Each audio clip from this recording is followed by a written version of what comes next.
فإن الشعب العراقي البطل هو الوحيد الذي سيسمع لمشروعنا الإصلاحي الجديد وسينفعل معه ويتفاعل بكافة الطرق السلمية المتاحة له، ولو عبر مقاطعة السياسيين أو التظاهر عليهم وتفعيل الاعتصامات، إذا لم تكن الاستجابة لهذه الإصلاحات العامة سريعة وجدية.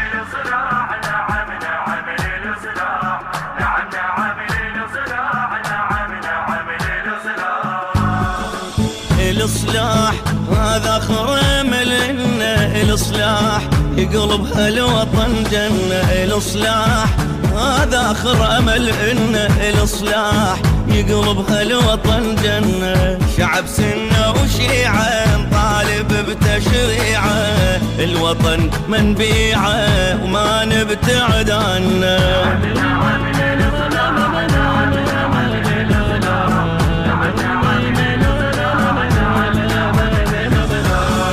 حط ايدك وياي ونأيد الفكرة، مشروع الإصلاح بننفع الفقرة، يتغير الحال لما نجي النصرة، بآخر مال يحيي الوطن بأمره، الوطن بيعلق آماله، لازم نصبح رجاله، خلي كلنا ننادي من الجبل للوادي، والفخر لبلادي والفخر بس إنه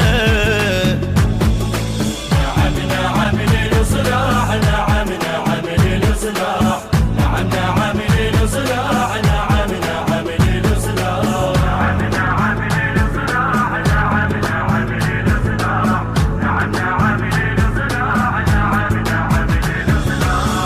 مشروع الأيتام وحق المساكين، بكلمة أحرار بإله الحسين، منهاج الإصلاح صرخة محبين، كاف البلد ضاع شي رجع بعدين، هالمشروع بحروفه وخان البلد ليعوفه، بس حكمة مضمونة رغم اللي يعادونه، لون الصلح لونه مثل الشمس جنة.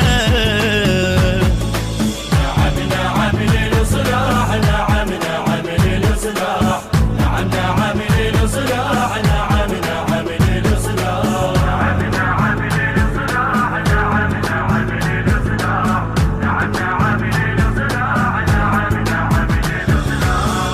إصلاح الأحرار للذل هيهاته، لهذا الوطن سور تلقاها كلماته، ضد هاي الأفكار ما تهمنا صيحاته، القافلة تسير ونتركها صرخاته، لا يحكي بعراقيته يطعن بأهل بيته، ما يبقى العراق الشذاذ الآفاق، شدينا الانطاق واللي يوصل فنه.